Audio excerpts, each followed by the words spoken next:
Parang naiilang ako kausap ko hold-upper eh.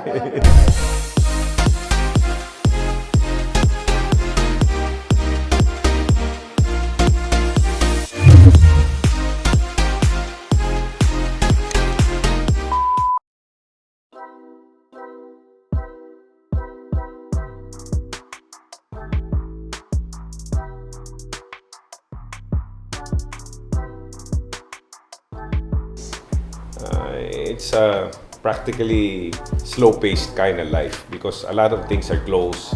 Locked down for 3 months at home. You gotta take care of your mental health. You gotta take care of your physical health. Many things have changed in the last 20 months. There were times I was able to travel with restrictions and reservations on the places that I had to go. And of course, we had to follow protocols. And this past few months, spent a lot of time with the kids, with the family, but I couldn't really do much. So, as much as you want to move and do things, you really can't. You're limited. There's curfew. It's not my regular life kind of thing. You're always on the go. Although when I got to travel, it was quite an experience. It was a very how would I say, eye-opener for me. Knowing and meeting people from different municipalities and sectors of life, and talking to them, mingling with them, and then checking out some of the things that I had to attend to. But the hard part is when you get back to Manila, you have to self-quarantine. And you're alone for 7 days to 10 days. So it was a very different life. Very different life this past few months. And I'm praying that it will get better for all of us. And not only for the Philippines, but for people around the world.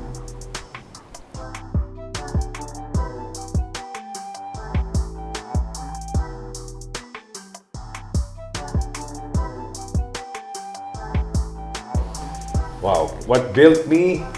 Well, I would say maybe I'm a combination of 3 facets. I live 3 lives.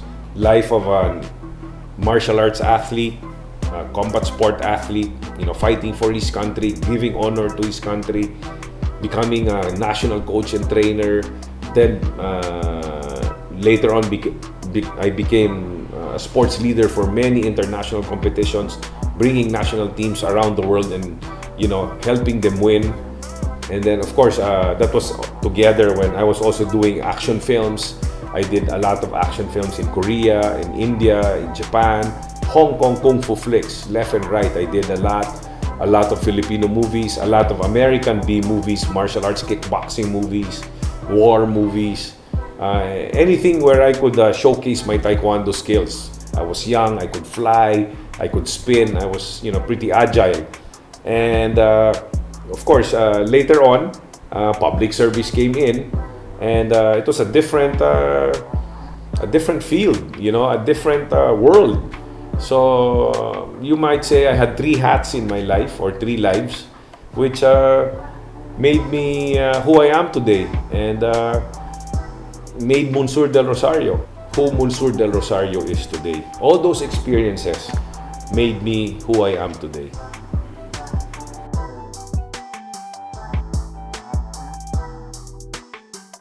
My family now is a happier family than I had when I was growing up. My family now, my kids are good kids. My wife is a very good wife.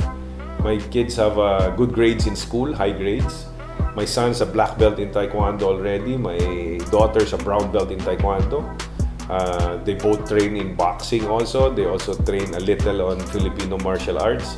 I'm happy with them. They go biking with me. They're learning how to play golf now. So, and they're very smart, they're very techie. They're more techie than me. So, my family, my kids are pretty cool. They've traveled a lot. In fact, they have a better life than I ever had when I was their age. So, I'm happy with them, and I'm thankful that I settled down and got married, and I have a very good wife, a very understanding and supportive wife. I took a while till I settled down because I came from a very very bad broken home, and when you're brought to court at the age of 12 and you're asked to choose between your mother and father, it traumatizes you. And I vowed to the heavens never to get married and never have to have children. I never thought I was gonna live this long anyway. So, but I'm here. So I'm happy now that I have them, and I feel blessed that God has given me good children, a good wife, and a good life. I can't ask for more. Maybe what I can ask for is how I can give back. Give back in a way that nobody's ever seen before.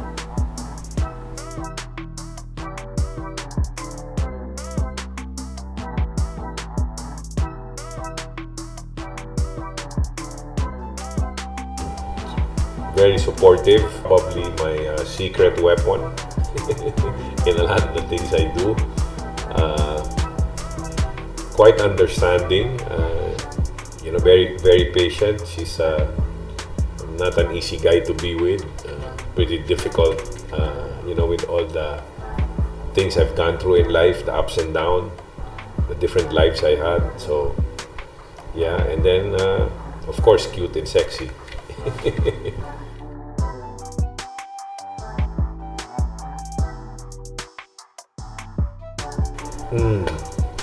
I think before I became a father, I was like, I wasn't afraid to die.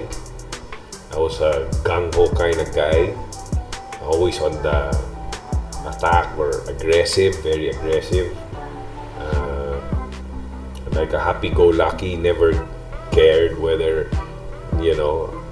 what happens after when I go, because I didn't have anybody. But when I had children, my perspective and my outlook in life changed a lot. Like a lot. I started worrying about my children's lives. Then I started worrying about the country's future. Then I started worrying about the next generation. Then I started worrying about people in our country, how they will exist when I'm gone.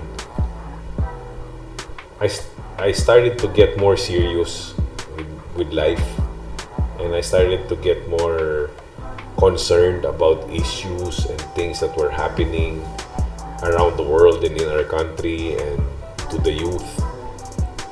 And having them gave me like a certain fear for myself, that I don't want to go until they become adults. And it was pretty scary because I got hit with COVID a month ago or 2 months ago, and I thought that was it. And it's pretty scary. So I'm glad I'm here. Maybe God has something planned for me. Maybe my mission in this material world of ours is not yet finished for me. I know our existence is temporary, but the kids really changed my views in life a lot.